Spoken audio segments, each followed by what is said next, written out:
यशायाको किताबको दुईटा परिचय हामीले गरिसकेका छौँ। आज चाहिँ अब एक अध्याय पुरै हेर्ने प्रयास गर्नेछौँ। यशायाको किताब एक अध्यायले त्यो किताबको सारा मर्मलाई सुरुमा परिचयको हिसाबले प्रस्तुत गरेको छ र त्यसलाई हेर्नको लागि म मेरो स्लाइड यहाँको सामने राख्छु। तपाईसँग बाइबल छ भने आफूले हेर्न सक्नुहुन्छ, हैन भने सानो स्क्रिनमा पनि देखिन्छ। कम्प्युटर छ भने त सजिलै हुन्छ स्क्रिनमा हेर्नको लागि, हैन भनेदेखि आफ्नै बाइबल पल्टाएर पनि हामी यो वचनका खण्डहरूलाई अध्ययन गर्दै जानेछौँ। यशाया एक अध्यायको त्यसको शीर्षक मैले राखेको छु, पापबाट पश्चाताप गर्न परमेश्वरको आह्वान।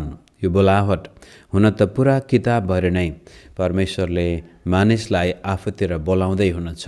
पापबाट पश्चाताप गर, हैन भनेदेखि पापको परिणाम डरलाग्दो हुनेछ।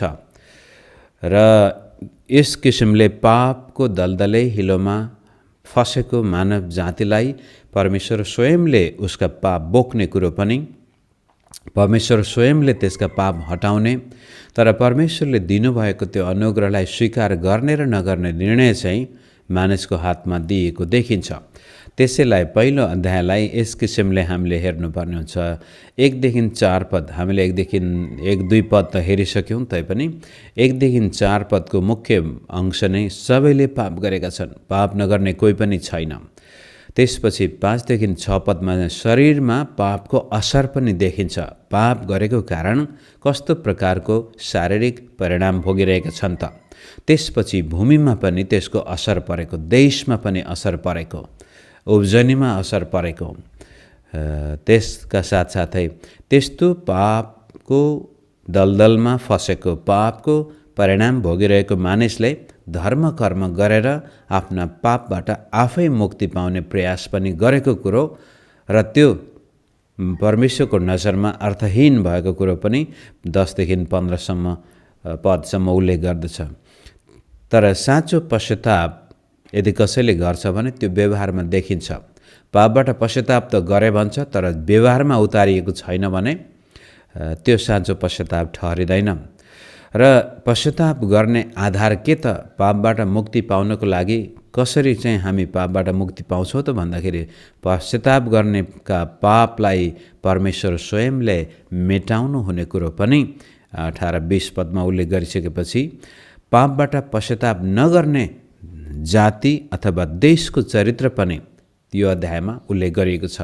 र यशायाको 1देखि 39 अध्यायसम्मै यो विभिन्न देशहरू जसले पापबाट पश्चाताप गर्न इन्कार गरेको छ, तिनीहरूको दशा, तिनीहरूमाथि आएको पापको दण्ड पनि बयान गरेको छ। त्यही कुरो 21देखि 23 पदमा एक अध्यायमै उल्लेख गरिएको छ। तर 24देखि 27सम्म पश्चाताप गर्ने देशलाई परमेश्वरले पुनर्स्थापना गर्नुहुनेछ भन्ने प्रतिज्ञा गर्नुका साथसाथै अन्तिम पदहरूमा 28बाट चाहिँ पश्चाताप नगर्नेको अन्त्य चाहिँ डरलाग्दो छ, पापको परिणाम डरलाग्दो छ। त्यसै कारण हामी जसले ख्रीष्ट येशूलाई विश्वास गरेका छौँ, हाम्रो निम्ति त यो बडो गजबको खुसीको समाचार हो। त्यसै कारण यसलाई हामी सुसमाचार भन्दछौँ। तर पश्चाताप नगर्नेका निम्ति रोमीको किताबको 1 अध्यायको 16-17 पदले भने जस्तै सुसमाचारमा परमेश्वरको धार्मिकता पनि प्रकट भएको छ, सुसमाचारमा परमेश्वरको न्याय पनि प्रकट भएको छ। र जस कसैले आफ्नो पापलाई स्वीकार गर्दछन्, तिनीहरूको जीवनमा परमेश्वरको सुसमाचार, खुसीको समाचार, परमेश्वरको धार्मिकता, परमेश्वरले दिने त्यो पुनर्स्थापित जीवन, आशीषित र अनन्त जीवन छ भने पापलाई नै आफ्नो जीवन जिउने शैली बनाइरहेका छौँ र ती पापबाट छुटकारा पाउन, मुक्ति पाउन आफ्नै धर्म कर्ममा हामी मेहनत गर्दैछौँ भनेदेखि त्यसको अन्त्य डरलाग्दो छ भन्ने कुरा यो पुस्तकले बताउँदैछ। अब एक पद हामीले हेरिसकेका छौँ, त्यो चाहिँ यशाया अगमवक्ताको सेवाकालको बारेमा हामीले हिजो अस्तिदेखि नै कुरा गर्दै आएका छौँ। 2बाट हामी 4सम्म पढौँ।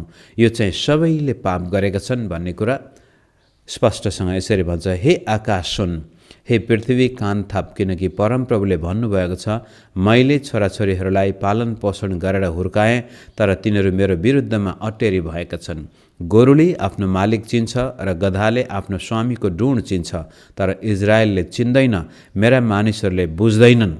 हाय पापी जाति, दोषले लादिएका मानिसहरू, दुष्ट काम गर्नेहरूका बच्चा, भ्रष्टाचार गर्नेहरूका सन्तान, तिनीहरूले परमप्रभुलाई त्यागेका छन्। तिनीहरूले इजरायलका परम पवित्रलाई हेला गरेका छन् र उहाँतिर आफ्नो पिठ्यौँ फर्काएका छन्।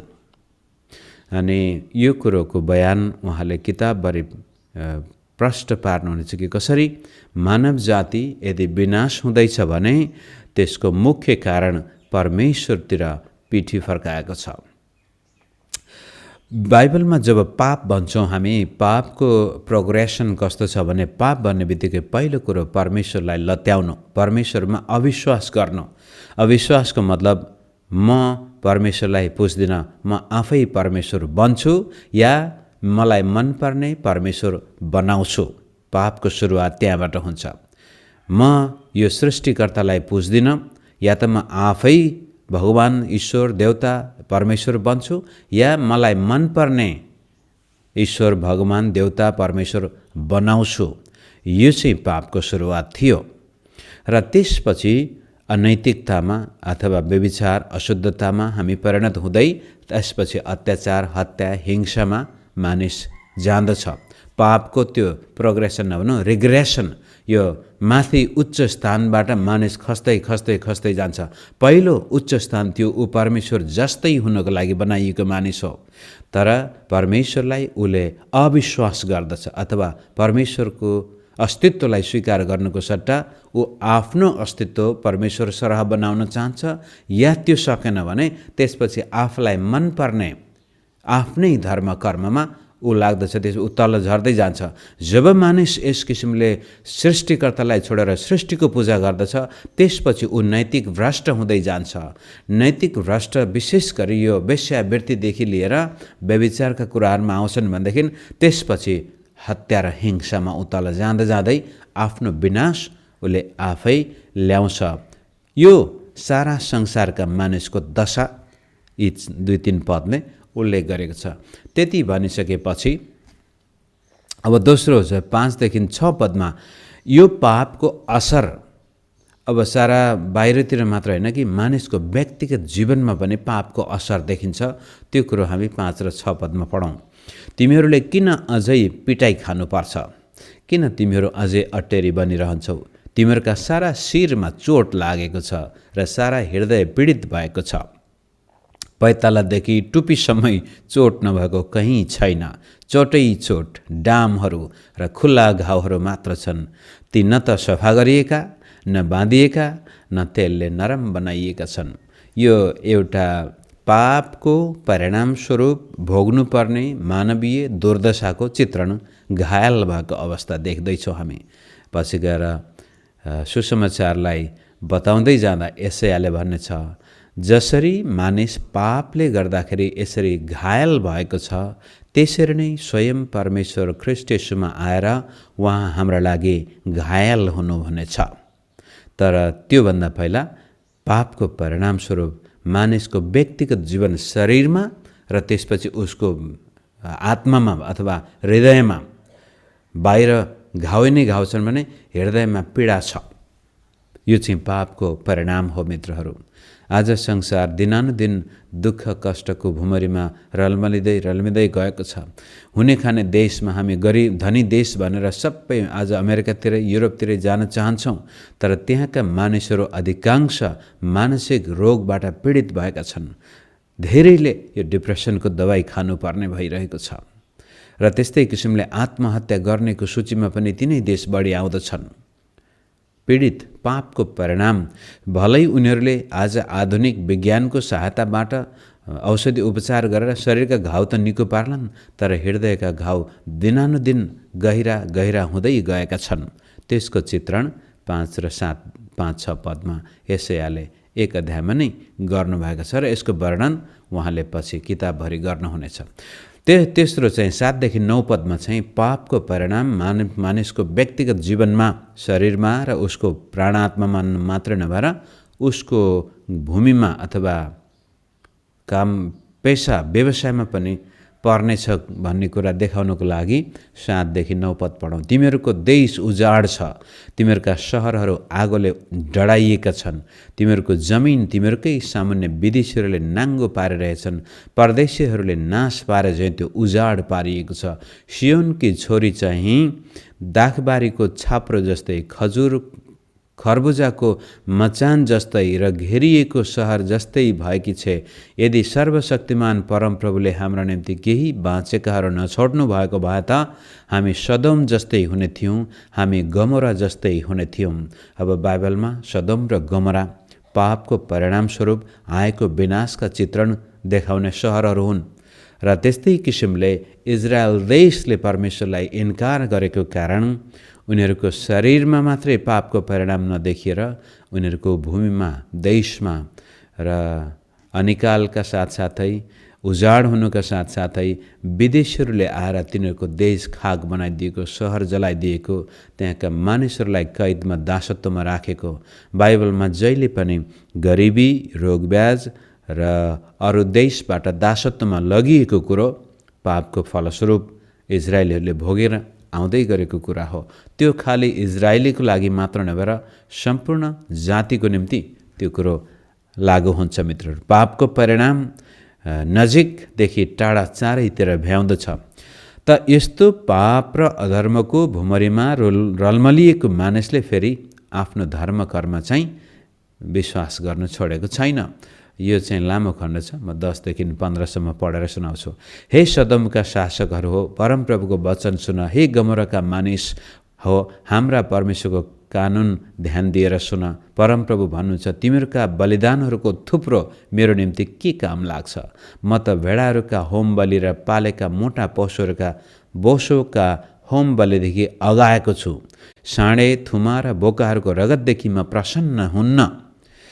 जब तिमीहरू मसँग भेट्नलाई आउँछौ, तिमीहरूले चढाएका यी थोकहरू कसले चाहन्छ र?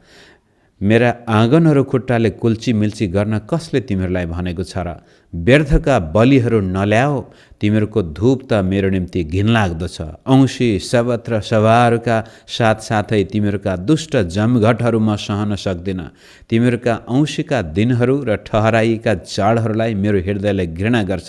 ती त मेरो निम्ति भार भएका छन्, ती बोक्दा बोक्दा म थाकेको छु। तिमीहरूको प्रार्थनामा आफ्ना हात पसार्दा म मेरा आँखा तिमीहरूदेखि छोप्ने छु। तिमीहरूले ज्यादै प्रार्थना गर्दा पनि म सुन्ने छैन। तिमीहरूका हात रगतले भरिएका छन्। हृदयबाटै परमेश्वरमा विश्वास व्यक्त नगरिकनै पापलाई भित्र लुकाएर बाहिर धर्मकर्मको खोल ओढ्नेहरूलाई सम्बोधन गर्दाखेरि चलाउनु भएको भाषा हो यो, जसमा हामी मलाकीको किताबमा पनि यो 2 अध्यायमा तिमीहरू परमेश्वरमा अविश्वासी, आफ्ना युवा अवस्थाको लोग्ने स्वास्नीसँग विश्वासघात गरेका छौ, अधर्ममा तिमीहरू बसेका छौ, तर मेरो वेदीको सामनेमा चाहिँ रोएर प्रार्थना गरेर तिमीहरूका आँसुले मेरो वेदी नै भिजाइदिए पनि म तिमीहरूको प्रार्थना सुन्ने छैन।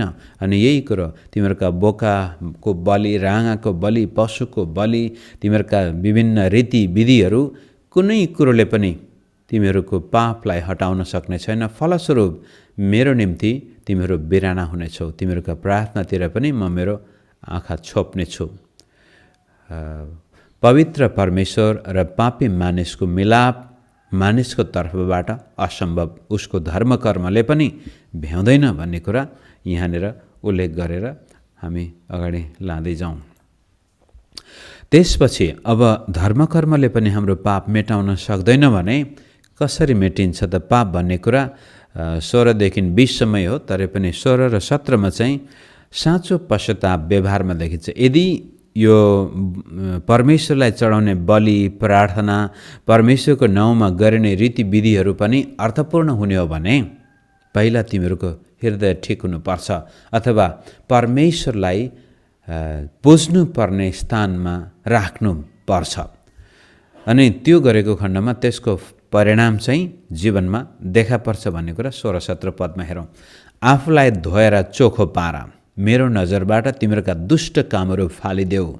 खराबी गर्न छोड, भलाइ गर्न सिक, न्याय खोज, अत्याचारमा परेकाहरूलाई प्रोत्साहन देऊ, टुहुरा टुहुरीको रक्षा गर, विधवाको पक्षमा बोलिदेऊ। अब याद गर्नु, संसारको धर्म कर्महरू पनि कस्ता छन् भने मन्दिरभित्र गएर, चर्चभित्र गएर, मस्जिदभित्र गएर हामी देवता भगवान ईश्वर जसलाई हामी पुज्छौँ, बडो नतमस्तक भएर पुज्छौँ, तर त्यसै धर्मस्थानको बाहिरपट्टिका भिखारीहरू, असहाय मानिसहरू, त्यहाँ भएका अनाथालयहरू, वृद्धाश्रमहरू हुन्छन्, त्यसको हामीलाई वास्तवमा कहिल्यै वास्तै हुँदैन। त बाइबलले के भन्छ भने यदि साँच्चै हामी परमेश्वरलाई खोज्ने मानिसौँ भनेदेखि हामी हाम्रो समाजमा भएको, हाम्रो छरछिमेकमा भएका गरिब, दुखी, असहाय, कमजोरहरूको सेवा गर्नेछौँ अथवा मानिसको सेवा हामी गर्नेछौँ। त्यो हाम्रो व्यवहार हुनेछ। हामीभित्र अत्याचार, हत्या, हिंसा, भ्रष्टाचार हुनुको सट्टामा हामीभित्र न्याय हुनेछ, हामीभित्र सेवा गर्ने आत्मा आउनेछ, हामी नम्र हुनेछौँ, आदर, इज्जत, सम्मान एक अर्कालाई दिन सक्नेछौँ। त्यो चाहिँ परमेश्वरलाई पुज्ने जाति र मानिसको चित्र हो। तर त्यो आफै हामी गर्न सक्दैनौँ। हाम्रा भित्रदेखि बाहिरसम्म पापले हामीलाई गाँजेको अवस्थामा आफै पापबाट हामी मुक्त हुन नसक्ने भएको कारणै परमेश्वरले अब यस्तो प्रकारको सल्लाह दिनुहुन्छ। पश्चाताप गर्नेका पापलाई परमेश्वरले मेटाउनु हुनेछ भनेर 18-20मा हामी पढौँ। परमप्रभु भन्नुहुन्छ, अब आओ हामी सँगसँगै बसेर आफ्ना कुराको छलफल गरौँ। बाइबलको परमेश्वर बडो गजबको परमेश्वर हुनुहुन्छ। विशेष गरी हिब्रूहरूलाई सम्बोधन गर्दाखेरि धेरैले भन्छन्, मलाई त यहुदीहरूको परमेश्वर, यहुदीहरूको धर्म मनपर्छ भनेर कहिले कुनै विद्वानले भन्छन्। किनभनेदेखि यहुदीहरू परमेश्वरसँग बातचित गर्दाखेरि यस्तो गर्छन् कि यहाँदेखि उनीहरू झगडा गर्दैछन्। परमेश्वरसँग झगडा गरेर फेरि मिलाप गरेर फेरि झगडा गरेर त्यसै प्रकारको यहाँ छलफल गरौँ। यो पाप र अधर्मको दलदलै हिलोमा फसेको मानिसलाई परमेश्वरले आह्वान गर्दै हुनुहुन्छ, भन्दै हुन्छ आउनु हामी छलफल गरौँ। त्यसपछि के चाहिँ भन्दाखेरि तिमीहरूका पापहरू सिन्दुरे रङका भए तापनि ती हिउँ जस्तै सेता हुनेछन्, गाढा राता रङका भए तापनि ती ऊन जस्तै हुनेछन्। यदि तिमीहरू राजी र आज्ञाकारी भयो भने तिमीहरूले यस देशका असल असल कुरा खान पाउनेछौ। तर तिमीहरू इन्कार गर्छौ र अटेरी हुन्छौ भने तिमीहरू तरवारले काटिनेछौ, किनकि परमप्रभुकै मुखले यो कुरो भन्नुभएको छ। त 17 पदमा चाहिँ 18 पदमा आह्वान गर्नुभएको छ, आऊ हामी छलफल गरौँ तिम्रा पापलाई कसरी मेटाइने। अनि यो छलफल हामी विशेष गरी यशायाको किताबको 49, 50, 51, 52, 53 र 54मा पनि आएर 55 समय परमेश्वरको यो आह्वान छ। यो कुरो पछि हामी हेर्नेछौँ। त्यसको अग्रिम एउटा सारांश यहाँनिर राखेको छ कि हामी छलफल गरौँ कसरी तिमीहरूलाई तिमीहरूका पापबाट मुक्ति दिन सकिन्छ। तिमीहरू आफ्नो धर्मकर्मले पाप मुक्त हुन सक्दैनौ, तर तिमीहरूका पापबाट यदि तिमीहरू मुक्त हुनेछौ भने मैले नै त्यो योजना बनाउनु पर्नेछ र त्यो योजनाको बारेमा म तिमीहरूसँग छलफल गर्छु। यानि कि जसरी अब्राहमसँग परमेश्वरले करार बाँध्नु भएको थियो, दाउदसँग करार बाँध्नु भएको थियो, त्यस्तै किसिमले यो करार यी पापी मानिससँग पनि बाँध्ने कुराको अग्रिम चिन्ह आकांक्षा प्रभुको यहाँनिर व्यक्त गर्छ। तर 20 पदमा तर तिमीहरू आउन मन पराउँदैनौ, मसँग छलफल गर्न मन पराउँदैन, आफ्नै पापमै रहिरहन्छौ भनेदेखि त मेरो भन्नु केही छैन, किनभने पापको ज्याला मृत्यु नै हुनेछ। त्यसपछि 21देखि 23सम्म परमेश्वरको यो आह्वानलाई स्वीकार गर्नुको सट्टामा इन्कार गर्ने मानिस, त्यो जाति र त्यो देशको कस्तो चरित्र हुन्छ याद गर्नुहोस्। त्यो कुरो हामी 21मा हेर्नेछौँ, 21देखि 23सम्म। हेर त विश्वासयोग्य सहर कसरी एउटी वेश्या भई, मैले सुरुमै भने जब मानिस सृष्टिकर्तालाई त्यागेर सृष्टिको पूजा गर्न थाल्छ त्यो उसको पहिलो पापको सुरुवात हुन्छ। त्यसपछि ऊ अनैतिकतामा जान्छ। वेश्यावृत्तिका कुराहरू त्यहाँ आउँछन्, यौन दुराचार आउँछ। र नभन्दा यहाँ पनि यरुशलेमको एउटा पवित्र सहर, विश्वासयोग्य सहर अब अविश्वासयोग्य र अपवित्र सहरको उदाहरणमा जाँदैछ। उहिले त्यो न्यायले पूर्ण थियो, एकपटक त्यहाँ न्याय थियो, दुखी गरिबहरूलाई अन्याय हुँदै थियो, अत्याचार थिएन, अब अन्यायले भरिएको छ। परमेश्वरलाई त्याग्ने समाज अन्यायले भरिएको समाज हुन्छ। त्यहाँ दुखी गरिबलाई बाँच्नै गाह्रो हुन्छ। धनाढ्यहरू शक्तिशालीहरू मोज गर्छन्, गरिब दुखी एकदमै दुःखमा। जुन जुन देशमा, जुन जुन समाजमा बाइबलीय शिक्षालाई लत्याइन्छ त्यो समाज अन्यायले भरिएको हुन्छ। त्यसपछि त्यसमा धार्मिकताले बास गर्थ्यो एकपटक, तर अब त त्यो हत्याराहरूले भरिएको छ। त्यहाँ हत्या र हिंसा हुन्छ, मानिसहरूमा द्वन्द्व हुन्छ। जहाँ जहाँ परमेश्वरको सुसमाचारलाई इन्कार गरिन्छ त्यहाँ अन्याय, त्यसपछि हत्या र हिंसा। 22 पदमा तेरो चाँदी मैला भएको छ, तेरो दाखमध्येमा पानी मिसाइएको छ। हेर्नुहोस्, व्यापारीहरूले दुधमा पानी मिसाएर, पानी मात्र होइन कहिलेकाहीँ त हानिकारक तत्त्व मिसाएर दुध बनाएर हामीलाई बडो दुःख दिएको कुरो पनि बेला बखतमा। जहाँ परमेश्वरलाई इन्कार गरिन्छ, जहाँ परमेश्वरले दिने सुसमाचारलाई इन्कार गरिन्छ, पाप क्षमाको निम्तोलाई टुक्र्याइन्छ, त्यहाँ अन्याय, हिंसा र त्यसपछि भ्रष्टाचार। 23 तेरा शासकहरू अटेरी र चोरहरूका साथी भएका छन्, तिनीहरू सबैलाई घुस मनपर्छ र उपहारको पछि दौडिन्छन्। अत्याचार, त्यसपछि भ्रष्टाचार। हामीले यो सुसमाचारलाई प्रस्तुत गर्दाखेरि कहिले हिचकिचाउनु हुँदैन। किन आज भारत, पाकिस्तान, नेपाल, बङ्गलादेश जस्ता देश अफ्रिकाका कुनै कुनै देशहरू भ्रष्टाचारको चरम उदाहरण छन्? किनभनेदेखि यी समाजमा येशूको सन्देशलाई लत्याइएको छ, येशूको सुसमाचारलाई घृणा गरिन्छ र क्रिस्चियनहरूलाई जुन प्रकारको इज्जत दिनुपर्ने थियो उल्टै तिनीहरूलाई अन्याय अत्याचारको तारो बनाइन्छ। कारण पापमा रमलिएको, पापमै बसिरहेको देशको चित्रण यहाँ देख्दैछौँ। परमेश्वरलाई इन्कार गर्ने व्यक्ति, जाति र देश अन्याय, हत्या, हिंसा, भ्रष्टाचार, अत्याचार, घुस, चोरको साथी। हाम्रो देश, यो मदन कृष्ण श्रेष्ठले केही समय अगाडि एउटा अन्तर्वार्तामा भनेको थियो, हाम्रा देशका ब्युरोक्र्याट्सहरूलाई पैसा कमाउनको लागि देशै लुटेर मात्रै पैसा कमाइन्छ भन्ने आत्मा कहाँबाट आयो होला? एउटा इमान्दार व्यक्ति भएर पनि त पैसा कमाउन सकिन्छ भन्ने विश्वास आउनुपर्ने हो।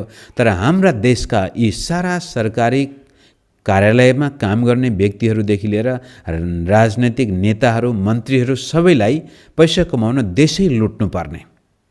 यो किन भयो भनेदेखि यी देशहरूले, यी समाजले बाइबलीय शिक्षालाई लत्याइरहेका छन् सदियौँदेखि। अनि जतिसुकै यहाँनिर राजनैतिक परिवर्तन गर्न खोजे पनि त्यो कहिल्यै उभो लाग्ने छैन, किनभने मानिस पापको दास भएको छ र पापको परिणामस्वरूप ती देशहरूको चरित्र त्यस्तै हुनेछ। तिनीहरू टुहुरा टुहुरीको पक्ष लिँदैनन्, विधवाहरूको उजुर तिनीहरू कहाँ पुग्दैन। अब याद गर्नुहोस्, तपाईँ गरिब हो र कसैले तपाईँको जग्गा जमिन हडप्दैछ, मुद्दा लड्नु पर्यो त्यसको विरुद्धमा भनेदेखि तपाईँको मुद्दा लड्ने औकातै हुँदैन, सुनाउनै हुँदैन। तर एउटा यो गुन्डाको नाइके हुन्छ कि भ्रष्टाचार गर्ने गिरोहको नाइके छ भने उसको सुनवाई तुरन्तै हुन्छ। पापको परिणामस्वरूप परमेश्वरलाई इन्कार गर्ने व्यक्ति, जाति, समाज र देशको चित्रण यहाँ देख्दैछौँ। हत्या, हिंसादेखि लिएर, अनैतिकतादेखि लिएर, भ्रष्टाचारदेखि लिएर असहायहरूलाई बाँच्न गाह्रो हुन्छ त्यो समाजमा। त्यसपछि 24 र 27मा तर पश्चाताप गर्नेको लागि परमेश्वरले बडो उद्योगको आशिष राख्नुभएको कुरो 24देखि 27 पढौँ। मेरो समय गइसकेछ। आज मेरो सामनेमा त्यो वाल क्लक पनि नभएर म अन्य हलमा परिरहेको छु। तर यो फेरि स्क्रिन सेयर गर्दाखेरि मेरो कम्प्युटरको टाइम पनि हराउँदो रहेछ। 24बाट हेरौँ पश्चाताप गर्ने देशको अवस्था, पश्चाताप गर्ने व्यक्ति र जातिको अवस्था कस्तो हुँदो रहेछ। यसै कारण प्रभु सर्वशक्तिमान परमप्रभु इजरायलका शक्तिशाली परम पवित्र भन्नुहुन्छ, मेरा दुश्मनहरूदेखि म मुक्त हुनेछु र मेरा शत्रुहरूसित साटो लिनेछु। मेरो हात तेरो विरुद्धमा फर्काउनेछु, तेरो मैला जम्मै फालिदिनेछु र तेरा सबै अशुद्धता हटाइदिनेछु।